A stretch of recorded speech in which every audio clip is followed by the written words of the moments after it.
Let's talk more about the coronation right now, though, with Rupert Bell, Talk Radio's royal correspondent. Good morning to you. Good morning, Julia. Can I ask, is Mrs. Bell seeing you at all this week? Would she recognise you anymore? No, and I think she's mighty relieved. I mean, no, she's having a fabulous week. She'll be going to the. She'll be going to the badminton horse trials. She'll be having a lovely time. And Rupert, who's she saying? Well, she says that quite a lot anyway. But anyway, good morning, Julia. Good morning.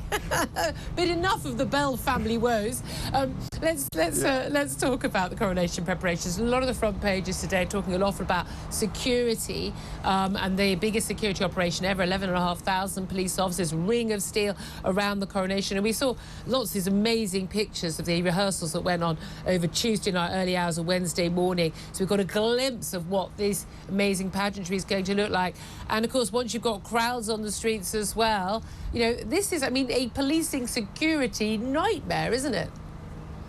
Yeah, I think there are 30,000 people involved in just the security operation alone. I mean, just below me, obviously, is Westminster Abbey, but there are lots of policemen already. There was a great gaggle of them congregating, probably having a last-minute briefing as well as to what they need to do. And we're hearing that the police are going to allow some demonstrations to take place peacefully along the route. So that's all part of the security issues that they need to make sure they've got fully covered. So it is an enormous security operation. We saw the same at the funeral as well, Julia. So at least they sort of know they've got a sort of blueprint, a recent blueprint to work from, because obviously that was on a huge scale, just as, of course, the coronation is as well. You know, we've got the security of just all, you know, the important figures in Westminster Abbey. You've kind of got everybody who could be a possible terror attack target in one place. And then, of course, you've got about protecting the public who are going to be lining the streets as well. And this is the thing you say, and the police have been very clear. They're going to be using things like facial recognition technology.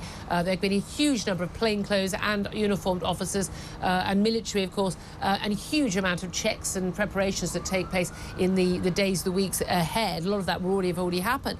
But there is this big debate, you know, about what sort of protests are allowed and are not allowed. There's a very different thing, isn't there, between, say, you know, an Islamist extremist attack, a suicide attack. I mean, that would be everyone's worst fear. Eco-protesters trying to block the route, causing disruption, and that would be against the law. And you know, anti-monarchy protesters are someone, you know, people holding up a sign, holding up a banner, wearing a T-shirt, or even shouting out. Now, you know, depending, you know, certainly holding up a banner, absolutely not a crime, is an important right in a democracy for people to be able to do. We can disagree or agree with it, but that's different from the right. And the police have said very clearly they will have an extremely low threshold for very swift action against protesters causing disruption, but they would not be removing placards or banners. And that's the right balance, isn't it? Absolutely, and they've never, well, I mean, I obviously was at the Grand National recently, and I know there was disruptions, but beforehand the police were quite happy to have some protests outside Aintree Racecourse, so it's quite normal for that to happen. But it's when it crosses the line, and obviously the debate is what is the perception of what is crossing the line. And clearly, though, if you're shouting out, you might then start spooking the horses and things. So it is a balancing act, but it will test the security services. No one's saying no one's got a right to not protest, and it would probably be wrong if we didn't allow it, because well, it probably that's would be in a democracy. But that's the thing, is I don't think anyone's helping their cause by shouting out. I've got to be honest with you. But that said, it's incredible. You know, we have to put up with Steve Bray with his megaphone shouting out for years on College Green, and you just think, well, but that's apparently allowed. But if someone shouts out at a procession, now you may well find that it's the crowd who turn on you in that scenario, and people are entitled to say, look, shut up, if they want to do that. But again, it's really important on these occasions that we do actually respect, and well, everyone respects everyone's rights, isn't it? Let's talk about, you know, we know who's going to be there on the day. Well, we know who's not going to be there. Of course, Prince Harry is arriving from America on a whistle-topped visit. No doubt he's travelling green and, you know, getting a boat and everything. No, of course not. He'll be coming by private jet, I'm sure, to make sure he arrives on time, 24 hours. He should be arriving tomorrow, no doubt, and then leaving to get back for Archie's 4th birthday. Meghan not there, but an interesting interview with Omid Scobie, basically the voice of Harry and Meghan. He's revealed yesterday that they both had to wait, quote, for some time to get confirmation that they were 100% welcome at the coronation. Lots of criticism of them taking time to reply to RSVP. Lots of negotiations going on. You know me, late RSVPers, very rude. Anyone organising a big event, let alone a coronation. But his line, obviously given to him by the couple, is, we didn't even know if we'd be welcome. Do you buy that?